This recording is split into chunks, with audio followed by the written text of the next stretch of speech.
Good day po everyone. So this discussion is about government grant, which is yung next chapter natin after ng property, plant, and equipment.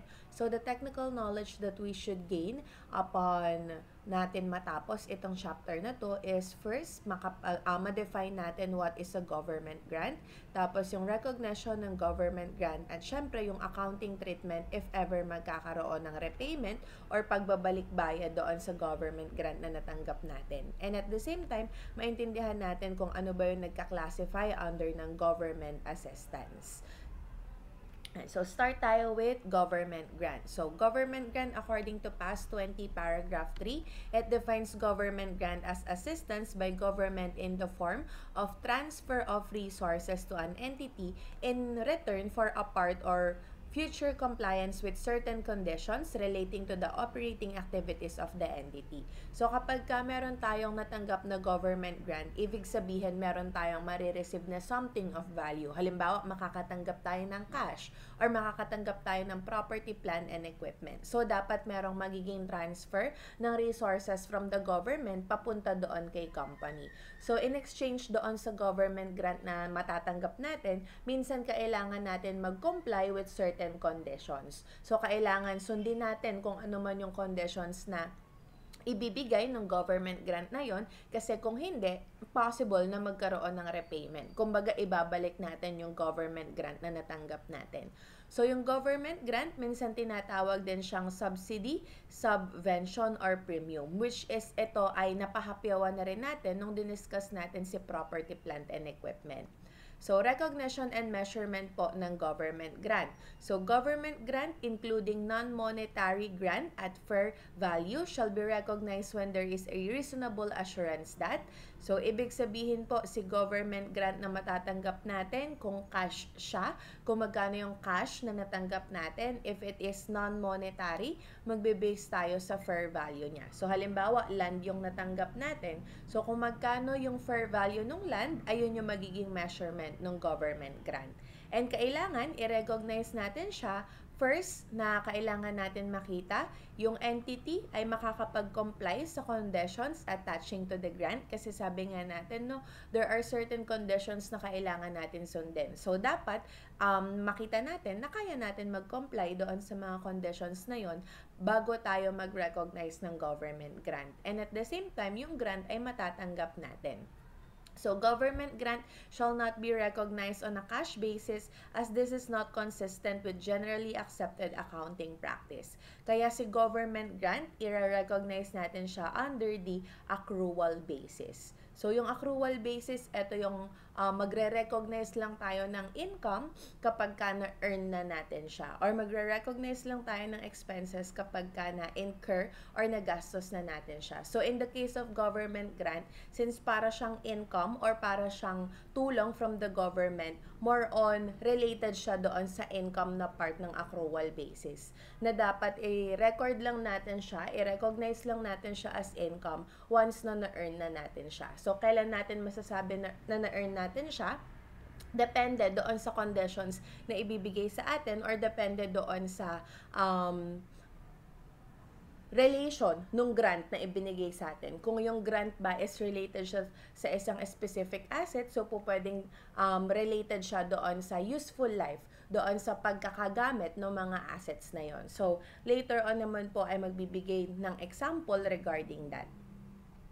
So, classifications of government grants. So, as I have mentioned, meron tayong grant related to asset at saka grant related to income.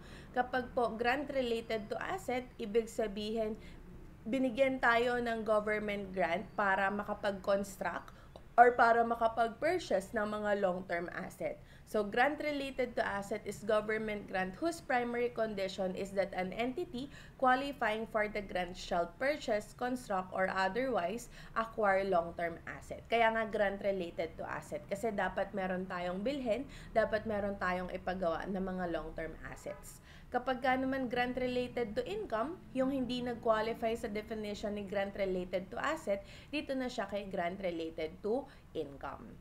So, halimbawa, yung kapag binigyan tayo ng grant dahil nagkaroon ng mga massive losses from the past or dahil nagkaroon ng disaster, ganyan, bibigyan tayo ng grant or ng subsidy ng government. So, grant related to income yun because they are not related sa pagpa-purchase, pagko-construct, or pag-acquire ng long-term assets. So, accounting for government grant. Government grant shall be recognized as income on a systematic basis over the periods in which an entity recognizes as expenses the related cost for which the grant is intended to compensate. So, sabi nga natin, si government grant, naka-accrual basis siya. So, kumbaga, hindi, yung matatanggap natin na grant, hindi natin siya agad-agad i-record as income. So, dapat ibabagay natin siya doon sa mga expenses na nagagastos natin. So, parang sa depreciation lang, ganyan. So, kung meron kang asset na related, so kailangan yung grant natin ay parang i-depreciate din natin siya or parang i-allocate din natin or ipoproportionate natin over the useful life of the related asset.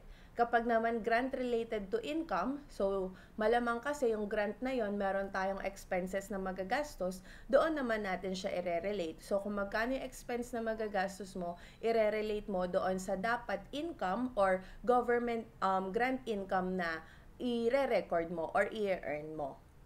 So, stated otherwise, the grant is taken to income over one or more periods in which the related cost is incurred. So, ayun nga, no, kapag ka government grant, accrual basis, dapat merong matching ng revenue or ng income with the expenses or costs incurred. So, we have this illustration. Ayusin ko lang screen ko. Yan. So, illustration 1. An entity received a grant of 15 million from the national government for the purpose of defraying safety and environmental expenses over the period of 3 years. So, nakatanggap daw yung entity ng 15 million from the national government. So, yung purpose nung pagkakatanggap natin is para daw po panggastos for safety and environmental expenses. So, yung mga expenses daw po will be incurred first year. Sa unang taon, 2 million. Sa second year ay 3 million. At saka sa third year ay 5 million. So, ang total ng expenses na magagastos natin is 10 million. So, sabi dito, grant in recognition of specific expenses shall be recognized as income over the period of the related expense. So, parang ipoproportionate lang natin. Kasi yung 15 million na grant na na-receive natin from the national government ay para siya sa period na 3 years. So, binigay sa atin yung mga environmental expenses na magagastos natin sa 3 taon na yon. So, ipoproportionate lang natin siya para makita natin kung magkano yung grant na dapat ay ma-recognize as income doon sa specific na taon na yon. So, say for example na lang, kasi walang date na ibinigay sa atin, no? Say for example na lang ay January 1, 2024 natin natanggap yung grant. So, ano lang yan, no? Assumption lang yung date. So, January 1, 2024 natin natanggap yung grant. So, may matatanggap tayong 15 million na cash. Debit natin yon. Debit cash, 15 million. Tapos, credit tayo sa deferred grant income. So, si deferred grant income po is a liability. So, utang pa siya para siyang unearned revenue, ganyan. So, magiging income lang natin siya once na ma-earn po natin siya. So, credit natin to, 15 million. And then, di ba sabi dito, ayan daw yung mga expenses na magagastos natin. So, proportion lang po natin sila. So, ito yung dapat i-recognize natin as grant income. So, grant income to be recognized. Computation lang ito, no? So, start tayo ng 2024. Ayan, ayusin ko lang yung format. Format, plain text. So, 2024. Tapos, since 3 years yan, sabihin natin hanggang 2025, 2026. Tapos, lagay natin dito yung mga environmental expenses na magagastos. Environmental expenses. So, for the first year, which is assuming nga na 2024, 2 million daw ang magagastos. For the second year, 3 million. And for the third year ay 5 million. So, yung total environmental expenses na magagastos natin would be 2 million plus 3 million plus 5 million. This would be 10 million pesos. Yan. So, 10 million yung total environmental expenses na mai-incur natin. So, from here, pwede ka nang makagawa ng fraction. So, gawa ka ng fraction, katulad lang din ng ginagawa natin from the past. So, halimbawa sa 2024, since 2 million siya, so 2, tapos 10 yung over niya. So, 2 over 10. Tapos sa 2025, 3 over 10 kasi 3 million, then 10 million yung total. Sa 2026, 5 over 10. So, itong mga fraction na to, multiply lang natin sila doon sa subsidy or sa grant na ibinigay sa atin, which is yung 15 million pesos. So, multiply mo lang siya dyan. Kuha tayo ng calculator. Yan. So, say for example, sa 2024, yung 15 million na grant, yung 15 million na grant times 2 over 10. So, 3 million yung dapat nating i-record as grant income for 2024. For 2025, yung 15 million ulit na total grant times 3 over 10. So, 4,500,000 naman yung dapat i-record na grant income for 2025. And then lastly, for 2026, 15 million times 5 over 10, 7,500,000.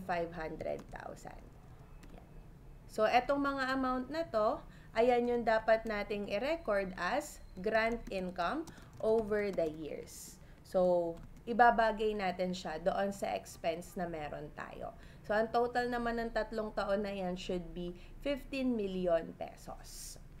So, wala din kasing ibinigay na date, no? Kung kailan na-incur itong mga expenses na to ng 2024. Yung 2 million na yan. So, assume na lang ulit natin, no? Assumption lang po ulit to. For example, December 31 na lang. So, December 31, 2024. So, na-incur doon natin na gastos yung environmental expenses na 2 million. So, pag nagastos natin yan, maglalabas tayo ng cash 2 million. Yan. So, debit tayo environmental expenses para doon sa nagastos natin na 2 million. Tapos, credit tayo ng cash kasi nga, nagastos natin siya, may ilalabas tayong cash, 2 million. And at the same time, dapat ay i-record na natin yung na-earn natin na grant income. Kasi nga, nakagastos na tayo ng 2 million, so meron na tayong nakuha or meron na tayong nagawa doon sa condition na hinihingi ng grant sa atin, magkakaroon na tayo ng recognition ng grant income for 3 million. So, babawasan mo yung liability, babawasan mo si deferred grant income. So, since liability nga po ito, no, tumataas po ito sa credit. So, para mabawasan natin siya, debit natin siya. Debit tayo ng deferred grant income doon sa amount na na-compute natin kanina for 2024, which is 3 million pesos. So, since ngayon pa lang natin siya mare-recognize, saka lang natin siya i-credit sa grant income. So, credit natin sa grant income for 3 million pesos. So, ganun lang din yung gagawin sa mga susunod na taon. Say, for example, for 2025, record ka na naman ng environmental expenses para doon sa 3 million na magagastos natin. So, debit, environmental expenses, credit, cash, 3 million. So, kopyahin ko na lang to, no? And para mapakita din natin yung journal entry for 2025. So, gawin natin dito, 2025, debit environmental expenses, credit cash sa magagastos ng 2025 or ng second year, which is 3 million pesos. Tapos, for the deferred grant income, yung ire-record naman natin, yung na-compute natin na dapat ay ma-earn na doon sa deferred grant income, which is 4,500,000. So, gagawin mo lang yan over the years na binigay sa atin, which is 3 years. So, ibahin lang din yung date dito. Ayan. So, for December 31, 2026, ganun na naman. 5 million nga lang yung environmental expenses, tapos yung grant income na dapat i-recognize would be 7,500,000. So, ganun lang kasimple for government grant in relation doon sa specific expenses na magagastos natin. Another illustration here, Yan, illustration 2. An entity received a grant of 50 million pesos from the Australian government for the acquisition of a chemical facility with an estimated cost of 80 million pesos and a useful life of 5 years. So, ang example naman nito ng government grant is yung grant na binigay sa atin ay in relation siya doon sa acquisition ng isang chemical facility.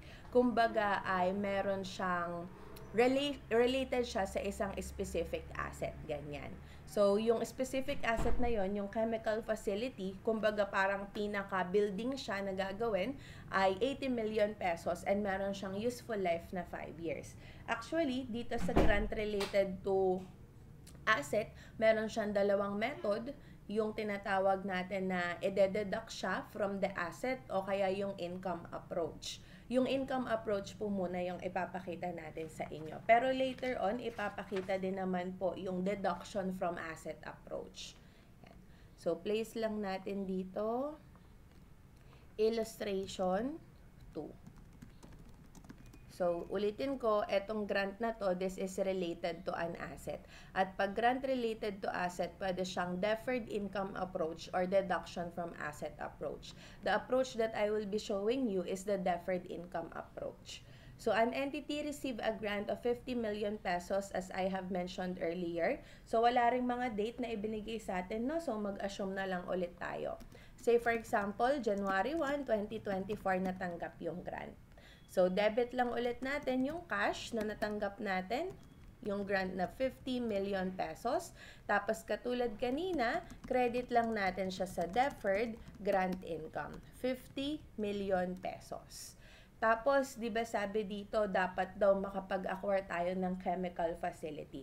So, po pwede naman yung account title na gamitin yung chemical facility or para mas simple, building na lang. Kasi yung chemical facility na yan is building din naman natin siya. So, assuming na January 1, 2024 din natin siya na-acquire. So, debit tayo, building, 80 million pesos. Tapos, credit tayo ng cash, 80 million pesos. So, ulitin ko, no, deferred income approach po yung ipapakita natin for this illustration na grant related to an asset.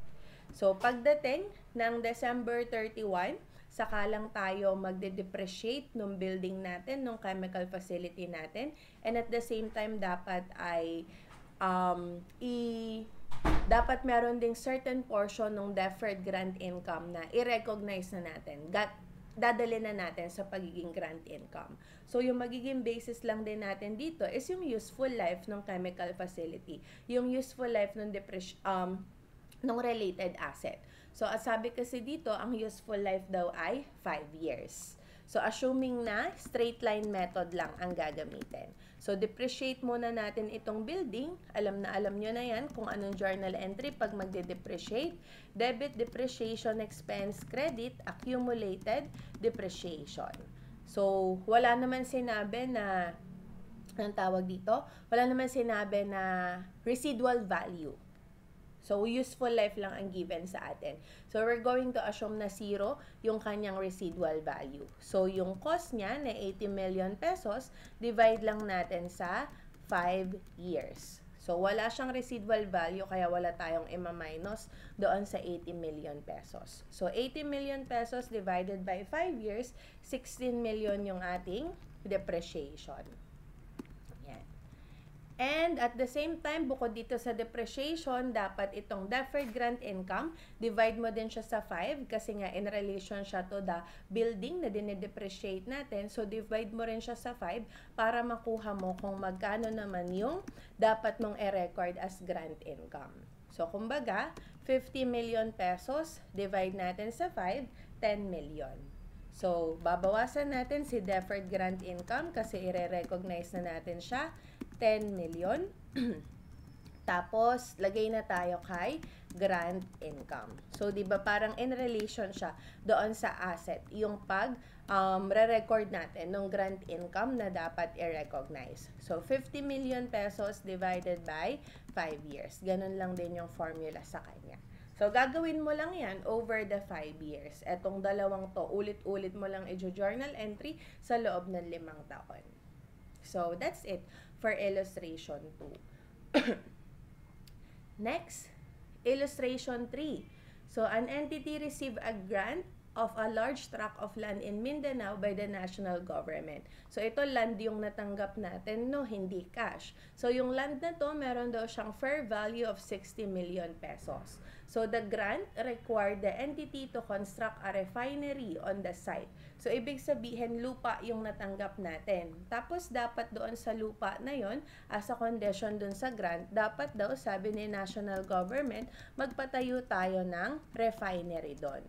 So, dapat magpa-construct tayo ng refinery doon po sa lupa na na-receive natin as a government grant. So, yung refinery na to, meron daw siyang estimated cost na 100 million pesos and a useful life of 20 years. So, dito, yung grant na natanggap natin is land. Diba sabi natin kanina dito kay illustration 2, in relation siya sa building, kaya parang nag-depreciate din tayo. Binasa natin doon sa depreciation ng building yung pagre-recognize ng grant income na dapat nating ma-earn or dapat nating i-record. Pero dito sa illustration 3 kasi, yung natanggap nating grant is land. And syempre, yung land hindi naman siya nagde-depreciate. So, grant related to non-depreciable asset, which is yung land nga po, requiring fulfillment of certain conditions shall be recognized as income over the periods which bear the cost of meeting the condition. So, ibabase na lang daw natin siya doon sa condition. So, ano ba yung condition ng land? Makapagpatayo ng refinery.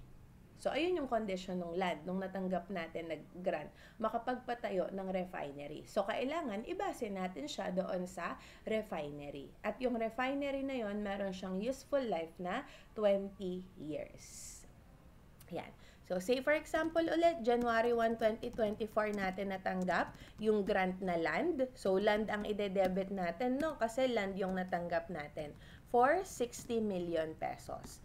Tapos, credit lang ulit tayo ng deferred grant income for also 60 million pesos. Ayan. Tapos, sabihin natin na January 1, 2024 din tayo nakapagpatayo or nakapag-purchase ng refinery.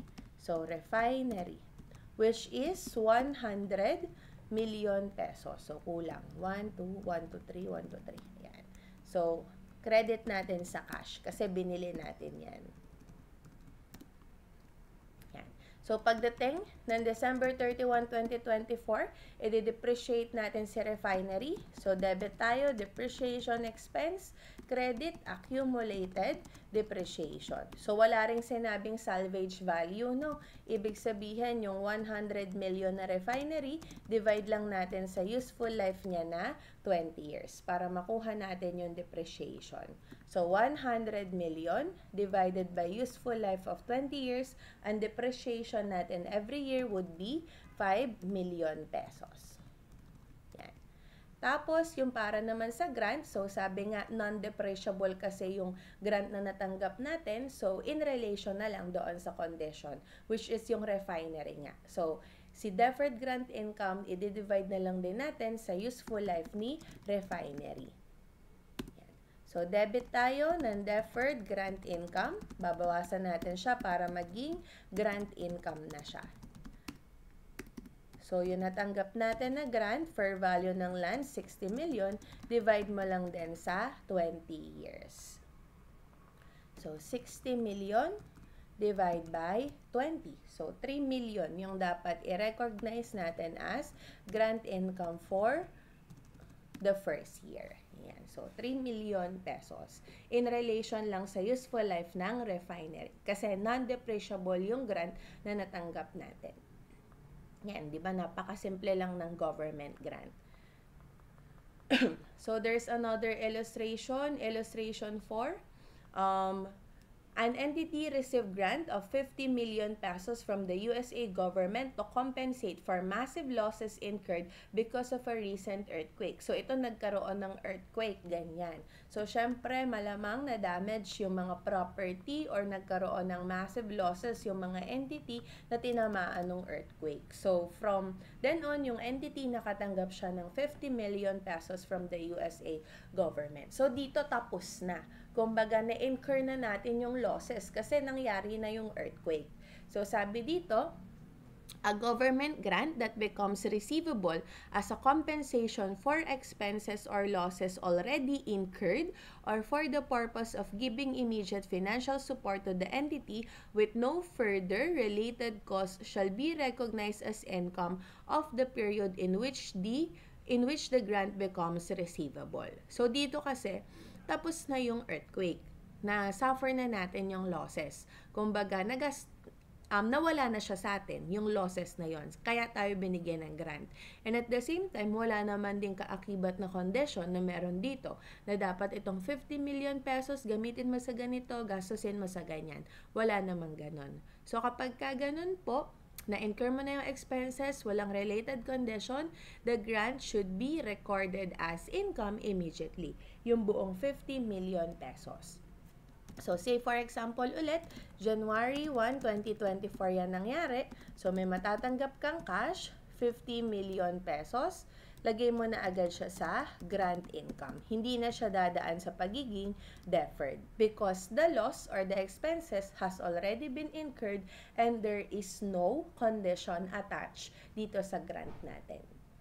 Ayun, so ganun lang siya for illustration 4. So, presentation of government grant. So, government grant related to assets shall be presented in the statement of financial possession in either two ways. So, nabanggit ko na ito kanina, no, na kapag related to asset, meron tayong dalawang paraan. Una is yung setting the grant as deferred income or tinatawag natin na deferred income approach. And so, yung parang kanina lang, itong deferred income approach, parang ito, yung ginawa natin dito kay illustration 2. Yan, ganyan si deferred income approach. Another is, i-deduct natin yung grant doon sa cost of asset or deduction from asset approach. So, papakita din natin yan. Kapag ka naman government grant related to income, katulad lang nung ginagawa natin kanina, deferred income, tapos i-record mo lang siya as grant over or on the basis doon sa criteria na ibinigay sa atin. So, katulad nito sa illustration 1, on the basis ng expenses na mai-incur natin.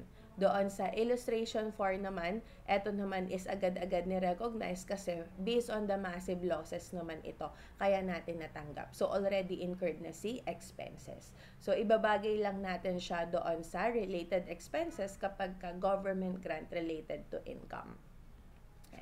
So, illustration. Etong illustration na to, this is government grant related to asset. So, illustration. At the beginning of the current year, an entity purchased an equipment for 5 million pesos and received a government grant of 500,000 with respect to this asset. So, bumili daw tayo ng equipment worth 5 million pesos at nakatanggap tayo ng government grant na 500,000 dahil dito sa asset na to. So, yung equipment is to be depreciated on a straight line basis over 5 years. At meron daw residual value. Take note no, na merong residual value yung equipment natin for 200,000. So, meron dalawang approach to kasi grant related to asset. Kasi yung grant na 500,000 natanggap natin dahil nag-purchase tayo ng equipment na 5 million. So, lagay ko dito, grant related to asset. So, dun muna daw po tayo sa deferred income approach. Tuwin lang natin red. So, start tayo with the deferred income approach. So, parang yung ginawa lang natin to kanina sa illustration number 2. So, beginning of the current year, let us just assume na January 1, 2024 pa din yan. So, nakapag-purchase daw tayo ng equipment. So, equipment muna, bilhin muna natin. Debit tayo equipment, 5 million pesos. So, credit cash for also 5 million pesos. Tapos, nakatanggap tayo ng grant in relation to this asset. So, deferred income approach, debit cash, yung grant na natanggap natin, 500,000, tapos credit sa deferred grant income. So, yung parang ginawa lang natin kanina kay illustration 2. Tapos, pagdating ng December 31, 2024, sa dulo ng taon, kailangan mag-record na tayo ng depreciation. So, compute muna natin pala siya. Computation of depreciation. Kasi meron na tayong residual value dito, no? So, yung cost muna niya nung equipment natin, 5 million, less natin or deduct natin si residual value. Yung residual value ito, 200,000. So, ito yung magiging, sobra-sobra, 200,000. So, ito yung ating depreciable amount. So, minus mo lang yan. 5 million minus 200,000. Yung depreciable amount natin would be 4,800,000. So, divide lang natin yan. Divide by useful life. Yung useful life na ibinigay sa atin ay 5 years. So, divide mo lang yan sa 5 taon. So, compute natin. 4,800,000 divided by 5 years, 960,000.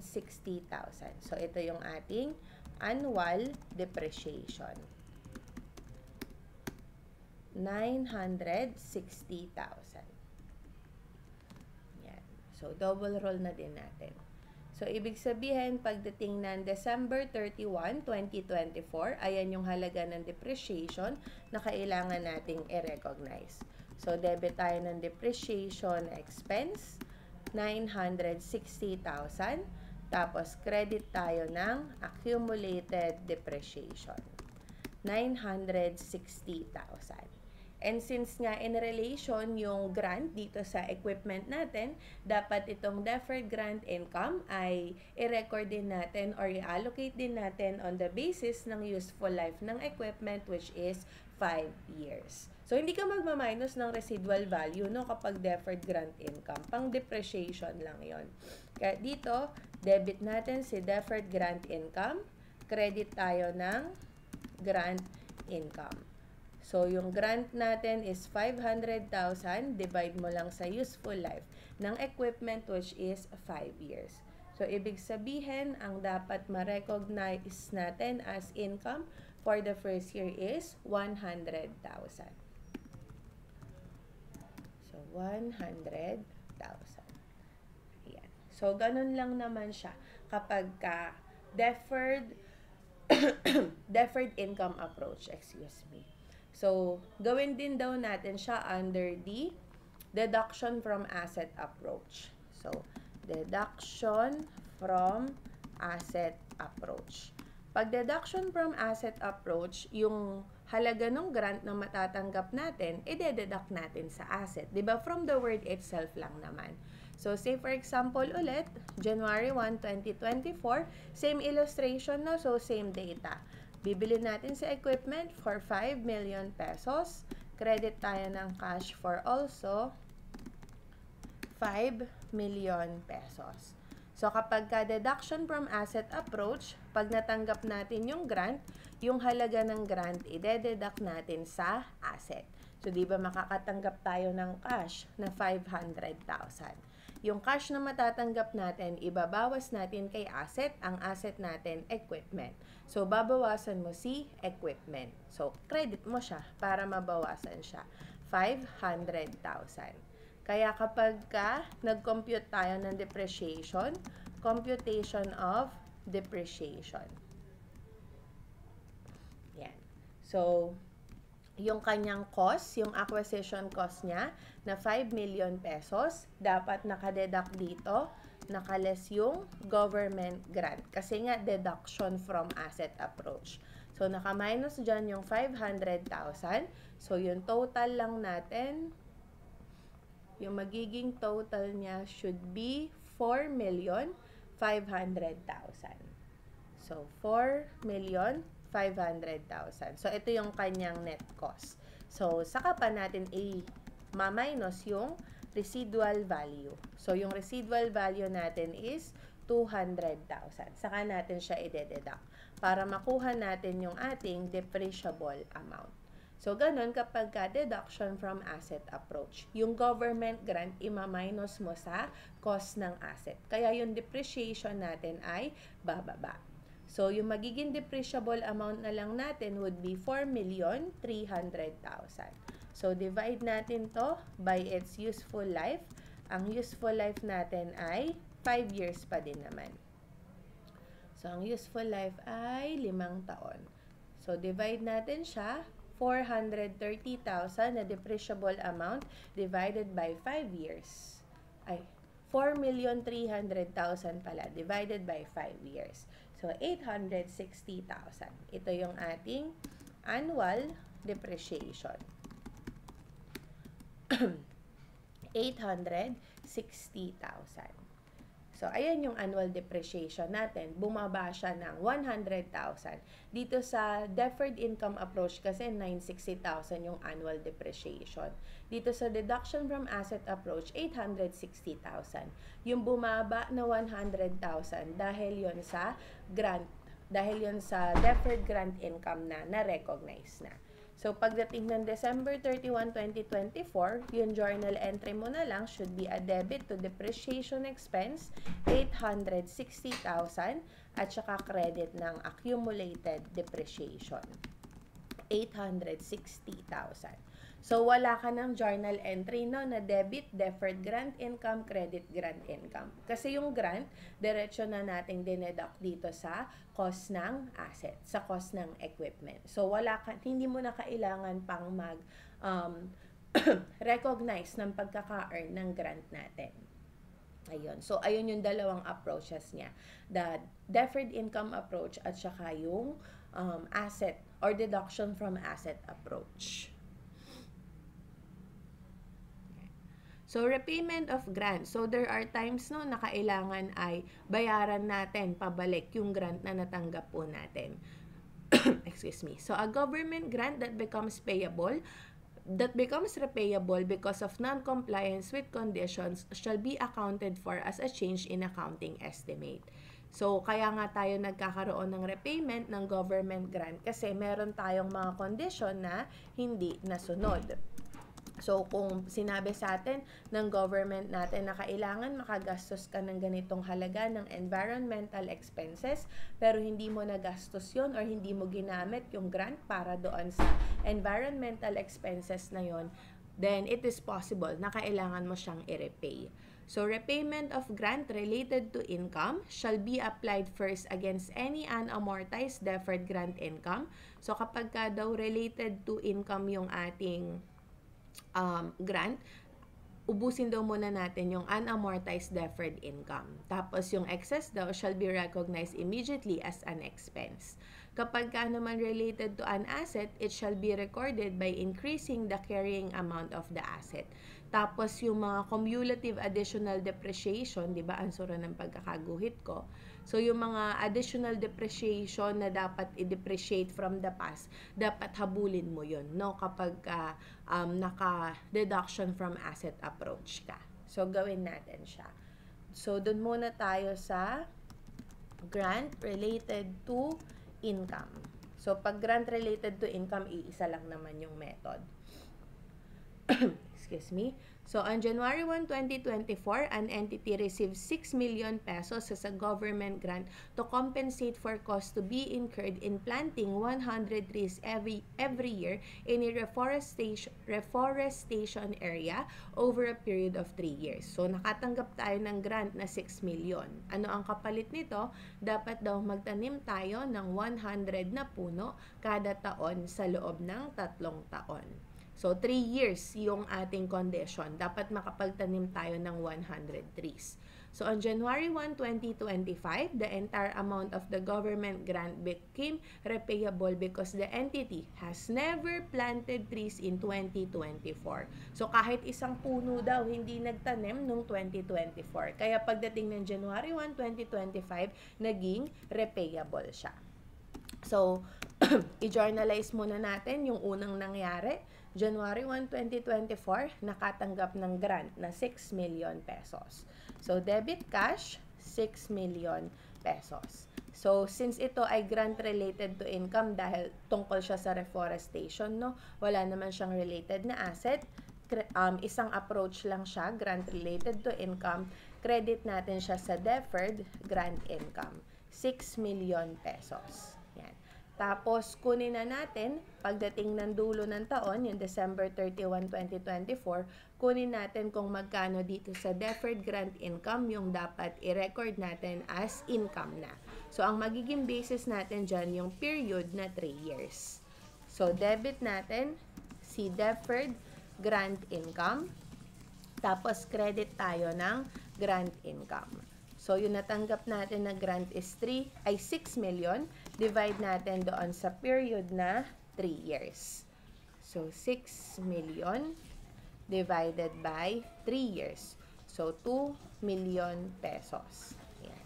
So, dapat meron tayong grant income na 2 million pesos noong December 31, 2024. Kaso nga, pagdating ng January 1, 2025, naging repayable yung entire amount ng grant kasi hindi naman pala nakapagtanim ng puno. So, has never planted trees in 2024.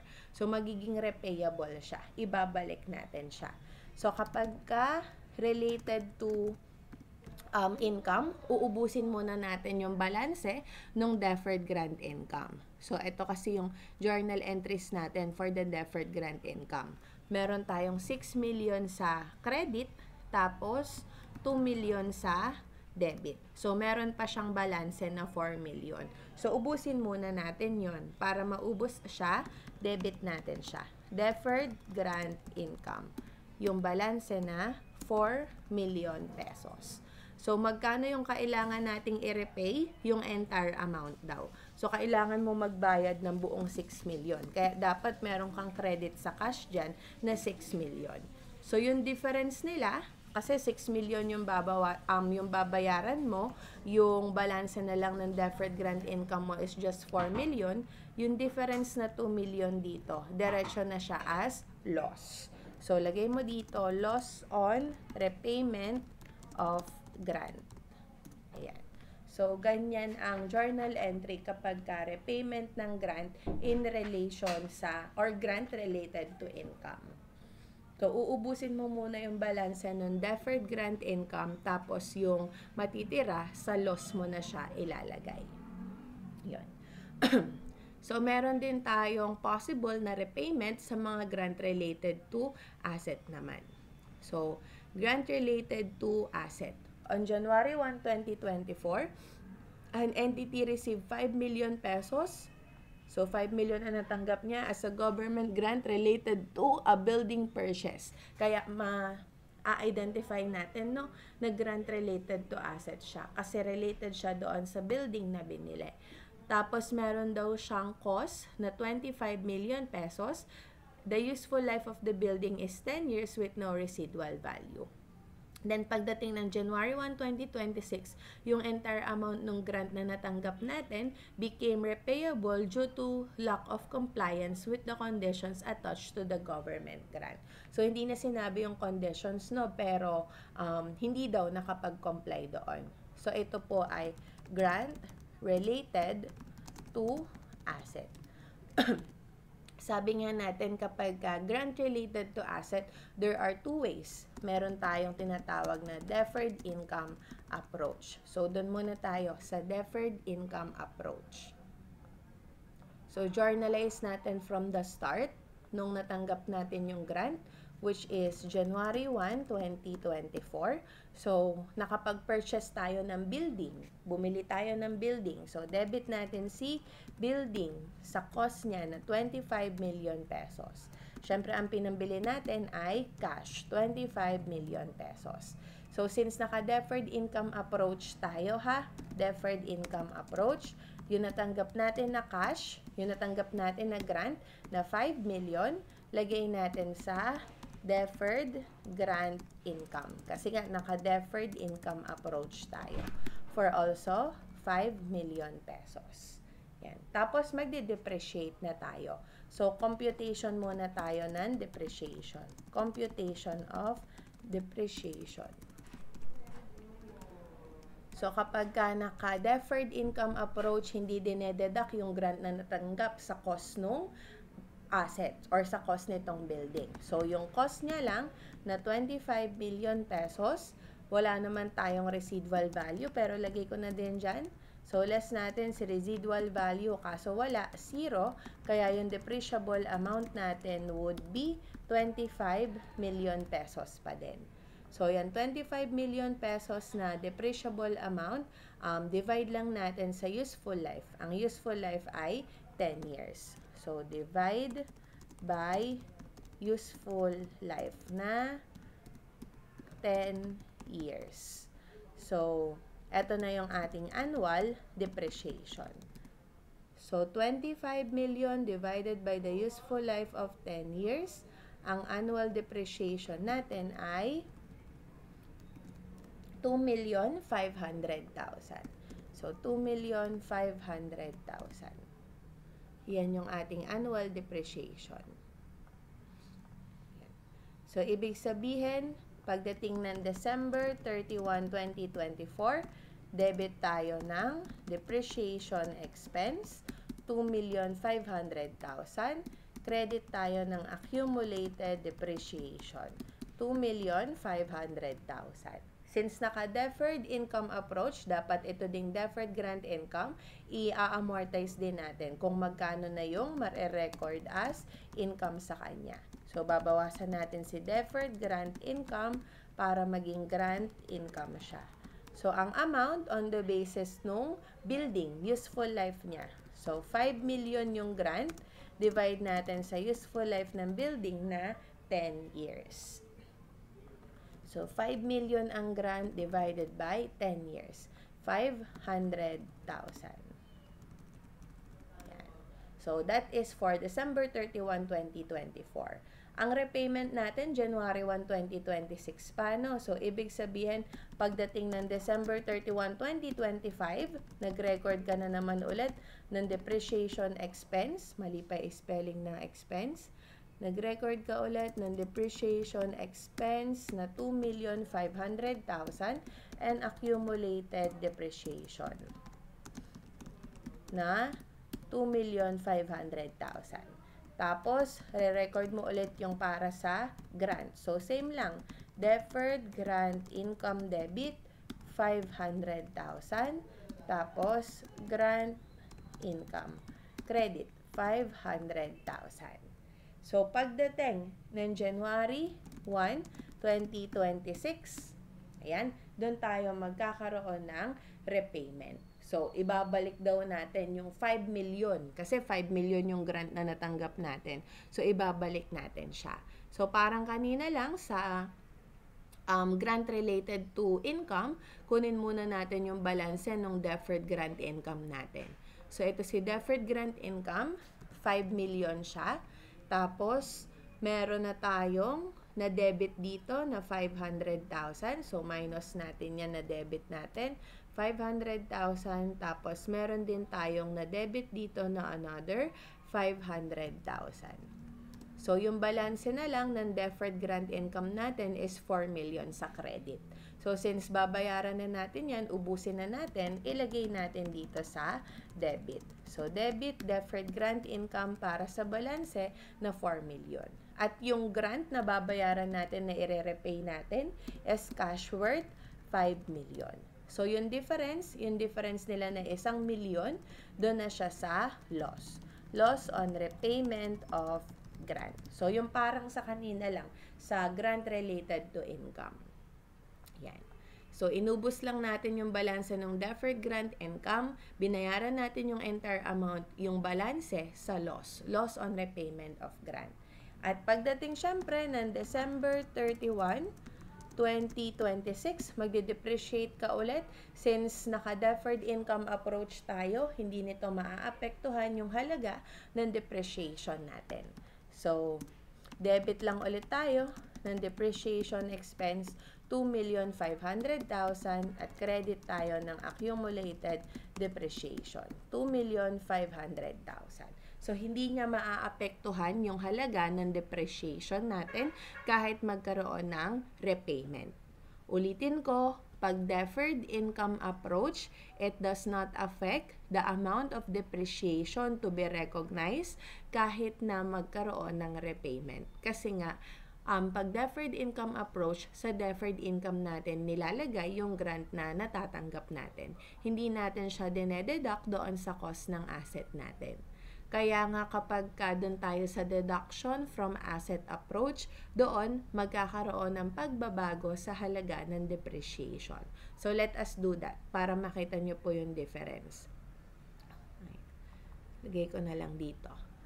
Deduction from asset approach. So, deduction from asset approach. So, gawin din natin from the start, no, kapag deduction from asset approach. So, January 1, 2024, nag-purchase tayo ng building. Ang cost niya, 25 million. So, nagbayad tayo ng cash for also 25 million. So, since deduction from asset approach... Lock nyo na, ma'am. Ayan. So, sorry for the interruption. So, since deduction from asset approach po ito sa ginagawa natin ngayon. So, yung grant na natanggap natin, January 1, 2024, yan, yung grant na natanggap natin worth 5 million pesos, i-deduct natin sa asset. So, yung asset natin is the building for 5 million pesos. So, mababawas siya, no, sa cost ng building kasi nga, deduction from asset approach. So, computation of depreciation. So, yung kanyang cost, 25 million, less natin yung government grant. Kasi nga, deduction from asset approach, 5 million. So, ito yung kanyang net cost. 25 million minus 5 million. Ang net cost niya ay 20 million. Less natin yung kanyang residual value. Wala naman tayo residual value, so 0 lang yan. So, ibig sabihin, yung depreciable amount natin would be 20 million pa din. So, itong 20 million na to, divide by useful life. Ang useful life natin ay 10 years.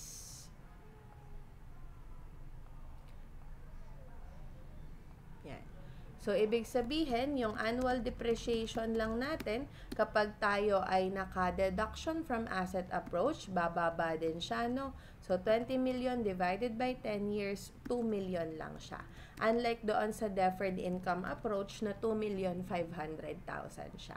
Dito, 2 million na lang siya kasi nga, dineduct natin yung grant na natanggap natin doon sa cost ng asset. Dahil nga ito ay deduction from asset approach. So, pagdating po ng December 31, 2024, debit tayo ng depreciation expense, 2 million. Tapos, credit tayo ng accumulated depreciation for also 2 million. So, wala nang anuhan ng grant dito, no? Walang recognition naman ng grant income. Kasi nga, deduction from asset approach. Ganun din, pagdating ng December 31, 2025, debit depreciation expense 2 million at credit ng accumulated depreciation for also 2 million. Ayan. So, pagdating ng January 1, 2026, so, pagdating ng January 1, 2026, magkakaroon ng repayment. So, since naka-deduction from asset approach tayo, yung grant na natanggap natin kanina, minainos natin sa building. Binawas natin sa building. Tapos ngayon, January 1, 2026, magkakaroon ng repayment. Pag nagkaroon ng repayment, idadagdag mo yung ibabayad mo sa cost ng building. Kumbaga parang ibabalik mo lang siya sa dati, no? So idadagdag mo sa cost ng building yung ire-repay mo. So debit tayo ng building 5 million pesos, credit tayo ng cash 5 million pesos. So, since nadagdagan, diba, nadagdagan yung building natin, yung cost niya ng 5 million pesos, magbabago yung depreciation natin. So, magbabago yung ating depreciation. Yan. So, diba, meron tayong annual depreciation noon na 2 million. So, So, depreciation on original carrying amount. 2 million yon, yung na-compute natin kanina dito sa taas. Tapos, magkakaroon tayo ng additional na depreciation on increased. Kasi tumaas. Increase CA na lang, or buuin ko na, increase carrying amount. Kasi tumaas siya, di ba? Nadagdagan siya ng 5 million. Dito kasi sa 2 million na depreciation, nakabawas si government grant dito. Kaya, yung depreciable amount lang natin is 20 million. Since nirepay nga natin siya, binalik natin siya kay building. So, tataas yung ating carrying amount. So, pag tumaas yung carrying amount mo, magkakaroon din yan ng depreciation. So, ang tinaas sa carrying amount natin is 5 million. Tapos, divide lang din natin siya sa 10 years. Then, bilangin natin kung ilan yung panahon na lumipas. So, ilang panahon ba'y lumipas? 2024, 2025. Tapos, yung depreciation din ng 2026. So, 2024, 2025, 2026. So, times 3 years na yung nakakaraan. So, magkano yun?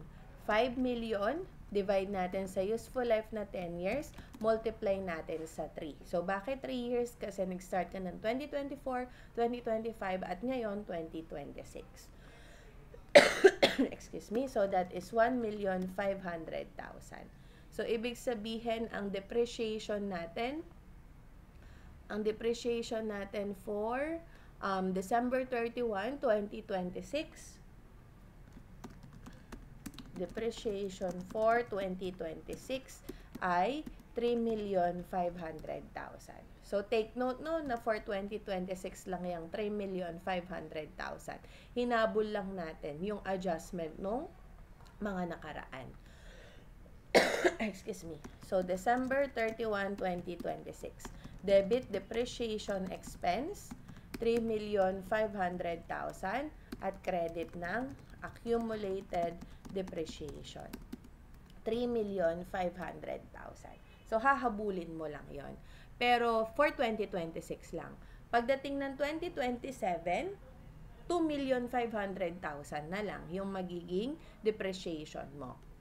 Yan. Kasi pagdating ng 2027, eto na lang siya. Yung depreciation on the original carrying amount, tsaka depreciation on increased carrying amount.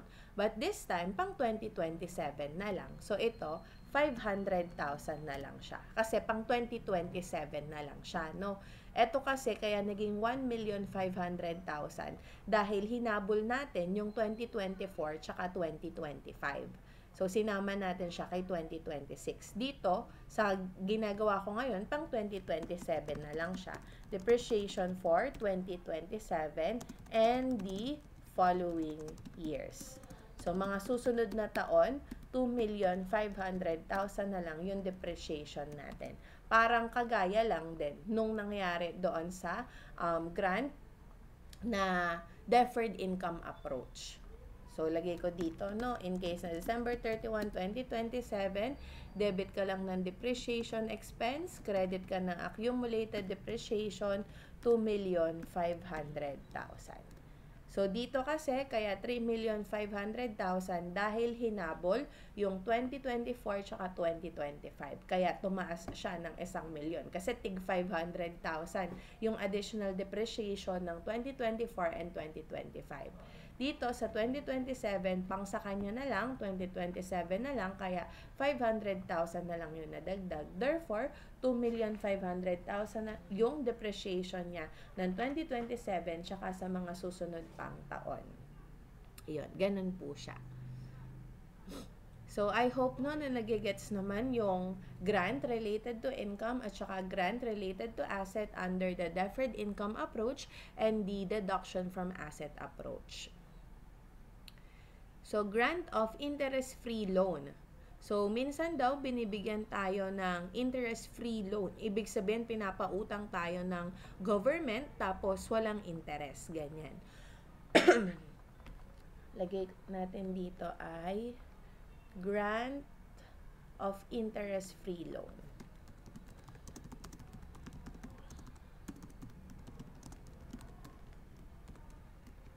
So, a forgivable loan from government is treated as a government grant when there is a reasonable assurance that the entity will meet the terms for forgiveness of the loan.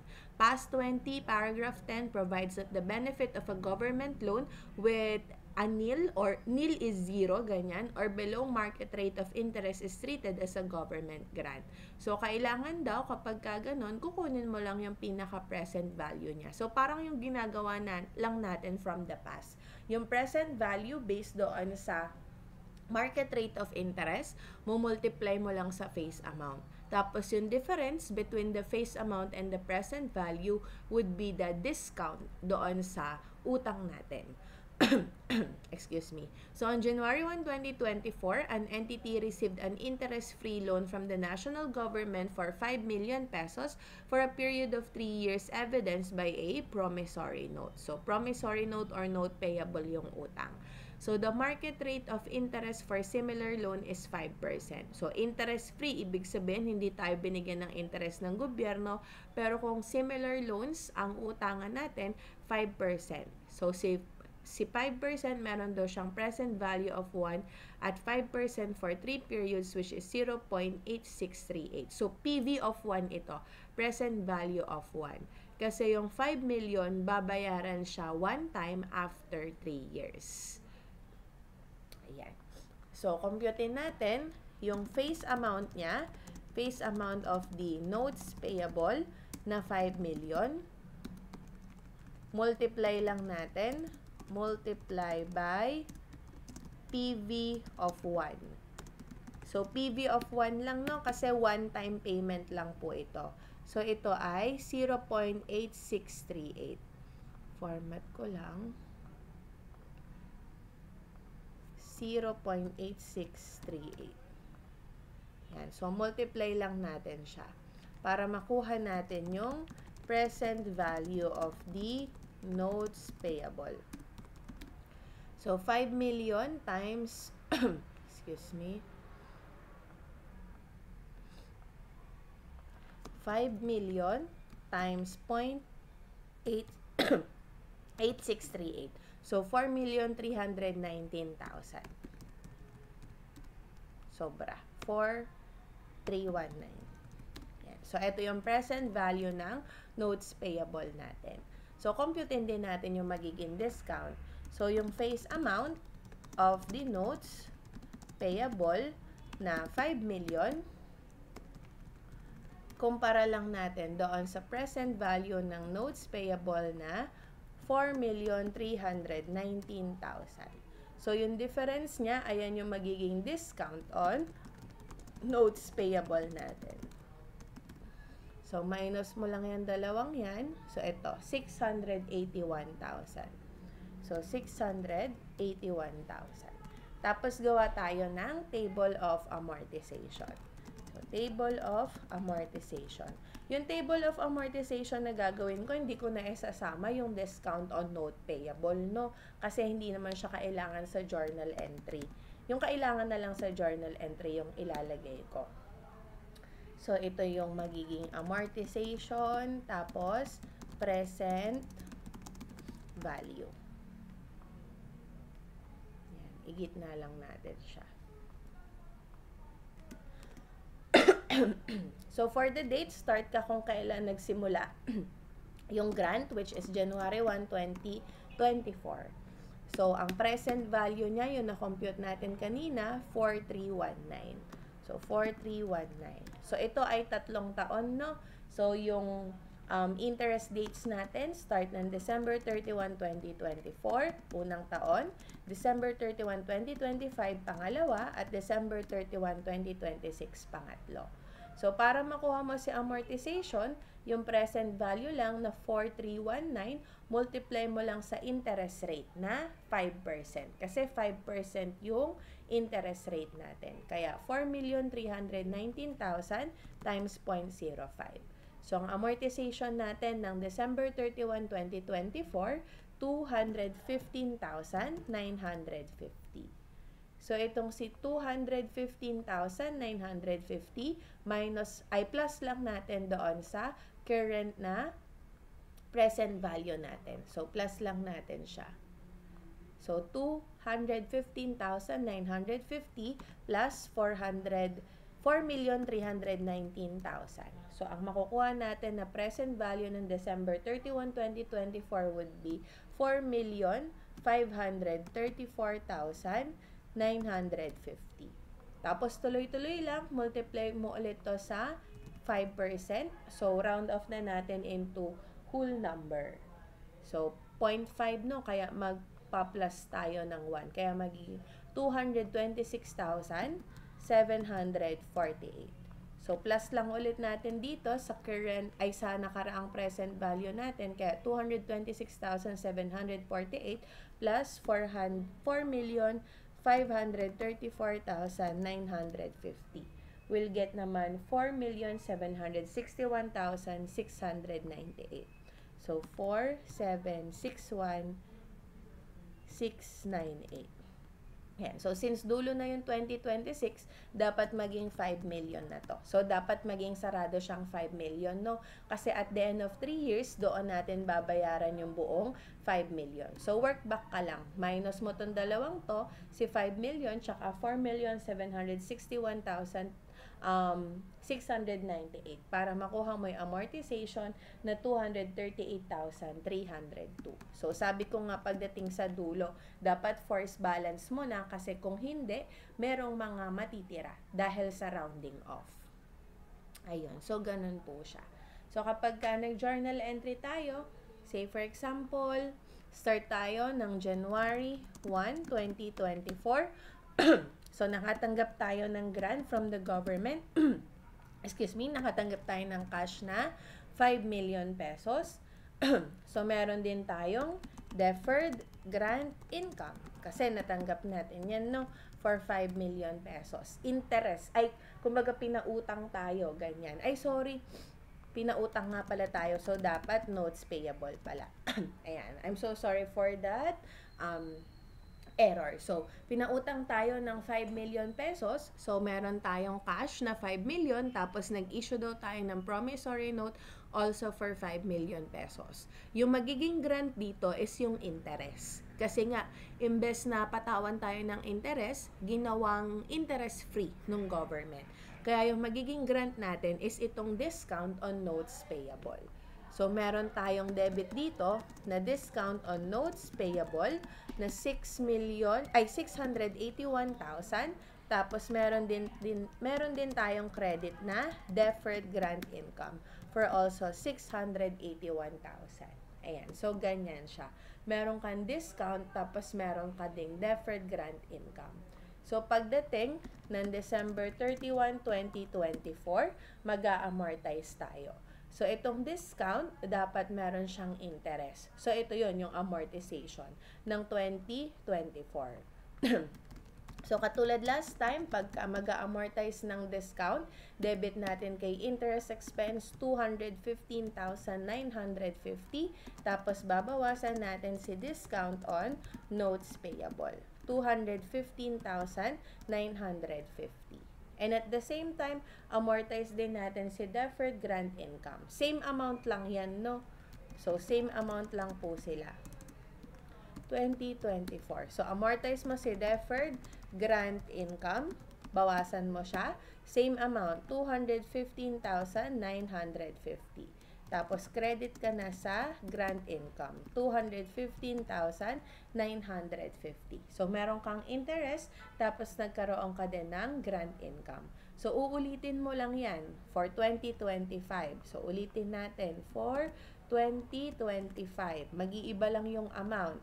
So, para dito sa debit, interest expense, credit discount on notes payable, yung amortization ng 2025, which is ito, 226,748.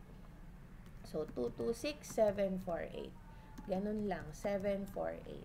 Dito din sa amortization ng grant, 226,748. So, same amount lang siya, no? Magkaiba lang. Yung isa, ang ina-amortize mo is interest. Dito naman sa isa, yung grant income. Then, pagdating din ng December 31, 2026, ganun lang ulit. Yung na-compute natin na amortization ng December 31, 2026 naman, which is 238,302. So, lagay natin dito, 2026. Debit interest expense, credit discount on notes payable, yung amortization na 238,302. Yan. So, double check ko lang amount. Tama. 238,302. So, dito din. 238,302. Yan. Tapos, dito din sa grant income, ganun din siya. 238,302. 238,302. And since 2026 na ito, December 31 na, pangatlong taon na, babayaran na rin natin si notes. So, debit tayo ng notes payable. Bayaran na natin siya yung buong utang natin for 5 million pesos. Credit cash for also 5 million pesos. Ayun, ganun lang naman siyang kasimple kapag interest-free loan. Kumbaga, yung pinaka-dapat na interest, ayun yung kino-consider natin as a grant. Next, government assistance. So, government assistance is action by government designed to provide an economic benefit specific to an entity or range of entities qualifying under certain criteria. So, kapag sinabi daw po kasi natin government assistance, hindi siya kagaya sa government grant. Kasi kapag government grant, meron tayong marireceive na economic benefit from an entity. Kumbaga, merong transfer. Di ba katulad yan, meron kang cash na matatanggap, meron kang land, equipment na makukuha mula kay government. Pagka kasi government assistance lang, walang value. Is that no value can reasonably be placed upon it. Kumbaga, hindi natin masasabi na nakatanggap tayo ng benefit worth ganito. Unlike doon sa government grant na nakatanggap ka talaga ng cash, nakatanggap ka talaga ng land na merong ganitong fair value. So, yung mga examples daw ng government assistance, yung mga free technical or marketing advice, provision of guarantee, at saka mga government procurement policy that is responsible for a portion of the entity's sales. So, hindi kasama sa government assistance. Ayan, does not include yung merong mga indirect benefits lang, such as yung mga infrastructure daw in the development areas, such as improvement to the general transport and communication network. So, indirectly kasi magbe-benefit tayo kapag gumanda yung infrastructure, kapag naging okay yung transport systems. Kaso, indirect. So, hindi natin siya pwedeng sabihin na government assistance. Kasi dapat direct yung benefit na makukuha natin from the government para masabi natin na government assistance siya. So, hindi rin kasama yung mga imposition of trading constraints on competitors, as well as yung mga improved facilities such as yung mga irrigation sa mga magsasakayan that can benefit also the entire local community. So, yung mga disclosures about grant, so, the accounting policy adopted for government grant, including the method of presentation adopted in the financial statement. So, particularly kapag grant related to asset. Kung naka-deferred income approach ka ba or naka-deduction from asset approach. Tapos, yung nature, extent of government grant recognized in the financial statements and an indication of other forms of government assistance kung meron din tayong natanggap from which the entity has directly benefited. Tsaka yung mga unfulfilled conditions pa if ever na meron pang mga restrictions. So, we need to disclose that. However, it is not required daw na i-disclose natin yung name ng government agency na nagbigay sa atin ng grant, along with the date of sanction of the grant by such government agency and the date when the cash was received in case of monetary grant. So, itong mga to, it is not required. So, ibig sabihin, hindi siya nire-require ng standards natin na sabihin mo kung sino yung government agency na nagbigay sa'yo ng grant, at the same time kung kailan mo natanggap yung grant na ibinigay sa'yo.